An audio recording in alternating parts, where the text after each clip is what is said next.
देखिए, आज हम लोग करण कारक पढ़ने जा रहे हैं और बहुत अच्छा सा टॉपिक है।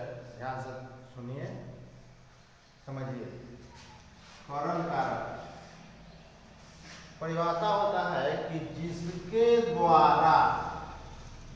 द्वारा कुछ किया जाए, माने माध्यम होना चाहिए। जब तक माध्यम नहीं होगा तब तक वह काम नहीं होगा।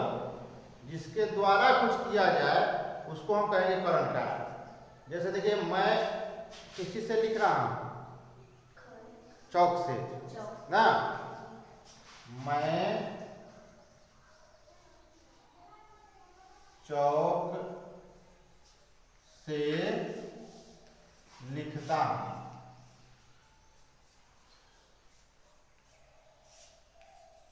देखिए, जैसे नाम दे रहा है, ठीक ना। मैं चौक से लिखता हूं। काम क्या हो रहा है? लिखने का काम लिखने का हो रहा है।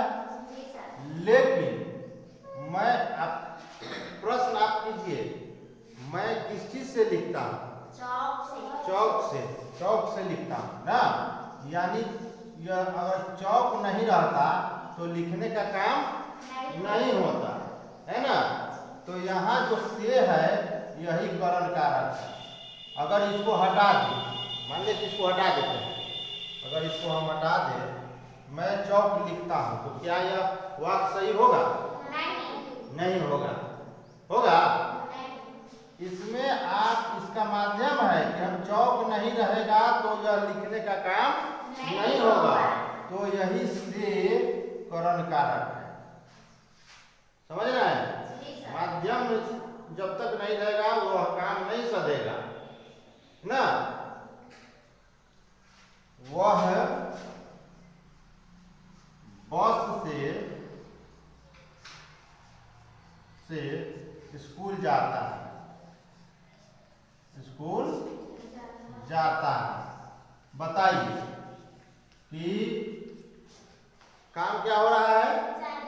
जाने का काम हो रहा है, लेकिन माध्यम है किस चीज से जा रहा है? बस से। यानी यही से कारक, यह चिन्ह जो है यही दर्शाता है कि यह करण कारक है। कोई न कोई माध्यम होगा, द्वारा होगा, है ना। वह बस ट्रेन के द्वारा भारत आया ना। माने ट्रेन नहीं रहता तो वह आने का काम नहीं होता है। मतलब माध्यम जैसे ही होगा उसको हम कहेंगे करण कारक ना। समझ रहे हैं कि नहीं? क्लियर हो गया है कि जिसके द्वारा कुछ किया जाए। जब भी कुछ कर रहे हैं तो कोई ना कोई माध्यम होगा। तब वैसा वाक्य जब रहेगा, जैसे मैं चौक से लिखता हूं, लिखने का काम चौक से हो रहा है, इसलिए चौक से यह जो है करण कारक। कर्ता कर्म आपको पहचानने में हम पहले करा दिए हैं। मैं चौक से लिखता हूं तो काम हो रहा है लिखने का। और लिख कौन रहा है? लिख कौन रहा है? कर्ता बताइए। मैं लिखने का काम कर रहा था, कर्ता मैं हो गया। चौक से लिखता हूं तो चौक हो जाएगा कर्म, क्रिया करने का फल जिस पर पड़े, है ना। और यही से आपको जो चिन्ह है यही करण कारक। समझ में आ गया? लिख लीजिए। एक उदाहरण और ले लीजिए। जैसे देखिए, धोती पीले रंग से रंगी जाती है।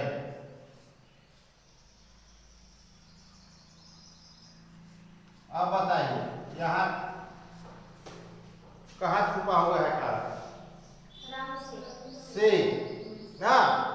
कि पीला रंग से रंगी जाती है। अगर ये रंग नहीं रहता तो रंगने का काम भी नहीं होता।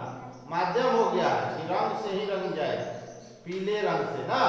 तो यहाँ से यह करण कारक हो जाएगा। समझ में आ रहा है ना? उतारिए।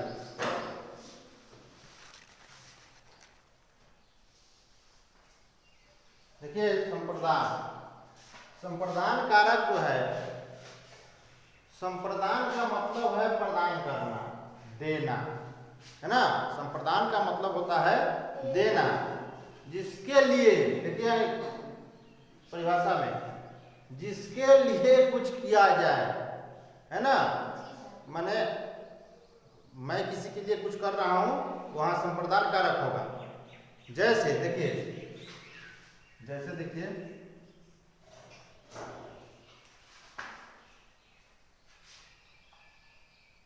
मोहन सोहन के लिए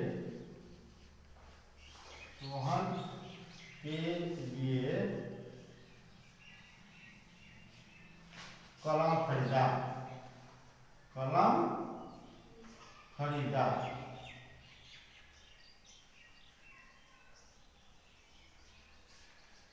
किसके लिए खरीदा? सोहन के लिए खरीदा। तो यहाँ यह जो है के लिए संप्रदान कारक, सोहन के लिए प्रदान कर रहा है ना, सोहन को दे रहा है, प्रदान कर रहा है, तो वहां हो जाएगा संप्रदान कारक। जैसे प्यासे को पानी दो, प्यासे को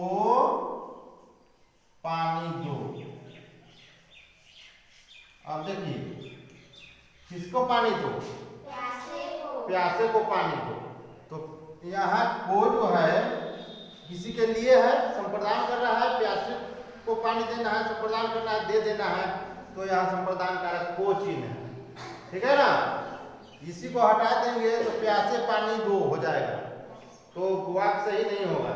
यहाँ संप्रदान कर रहा है तो इस से को यहाँ जो है संप्रदान कारक हो जाएगा, ठीक है ना। इस संकट के लिए तैयार रहो, संकट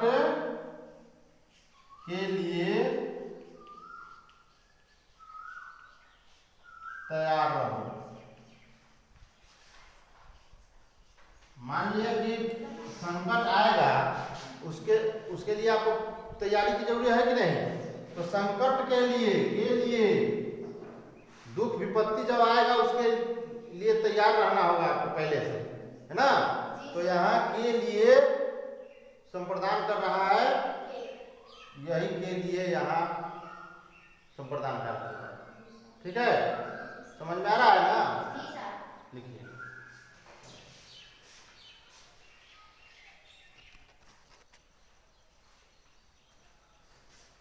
अपादान कारक, पांचवा है अपादान कारक।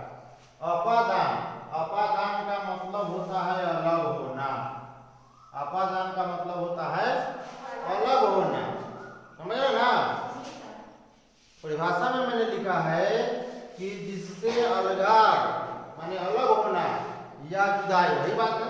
जुदाई, जुदाई समझते हैं ना, गाना सुने होंगे जुदाई जुदाई ना, जिसमें अलग होता है, अलगाव या जुदाई का बोध होगा तो उसको क्या कहेंगे?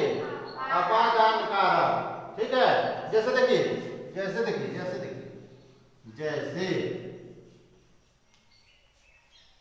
पेड़ से पत्ते गिरते हैं। अब बताइए था, पेड़ से पत्ते गिरते हैं तो पेड़ में सटल है कि अलग हो रहा है? गिर रहा है, तो जैसे ही गिर रहा है तो क्या अलग हो रहा है कि नहीं हो रहा है? तो वहां यहाँ भी से चिन्ह है, देखिए यहाँ से लगा हुआ है। आप करण कारक में भी पढ़े होंगे से चिन्ह, यहाँ भी से चिन्ह है। करण कारक में से चिन्ह माध्यम बन रहा है, द्वारा बन रहा है, लेकिन यहाँ से चिन्ह अलग कर रहा है, किसी चीज को अलग कर रहा है, जुदा कर रहा है। तो वैसे हालत में से अपादान कारक है, ठीक है। समझ रहा है कि नहीं? उसमें करण कारक में मैं कलम से लिखता हूं, मतलब से कलम के द्वारा लिखने का काम हो रहा है, लेकिन पेड़ से पत्ते गिरते हैं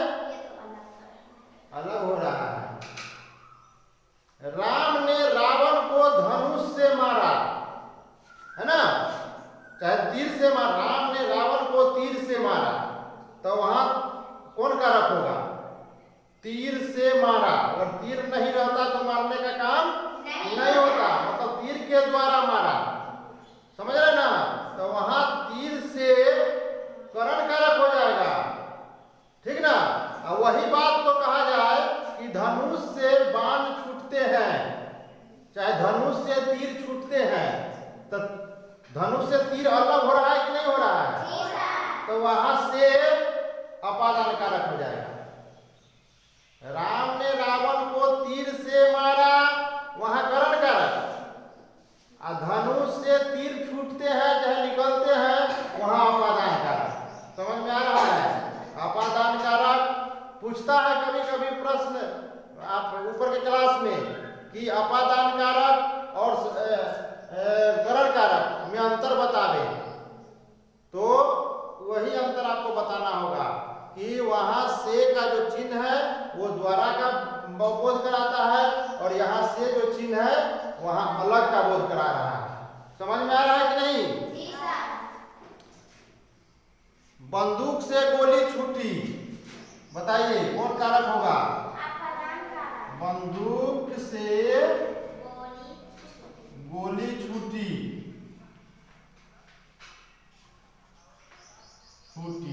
तो यहाँ से चिन्ह जो है क्या कह रहा है? अपादान। बंदूक से गोली अलग हो रहा है तो अपादान कारक है। लड़का छत से कूद गया, कौन कारक? काहे? छत से अलग हो रहा है, इसलिए अपादान कारक। समझ में आ गया? अब हमको पूरा विश्वास हो गया है कि आपको अपादान कारक और करण कारक में अंतर भी दिखने आ गया होगा, और परिभाषा आपको पूरा याद हो गया होगा। यदि आप मेरे चैनल पर नए हैं तो कृपया सब्सक्राइब करें, लाइक करें और शेयर करें।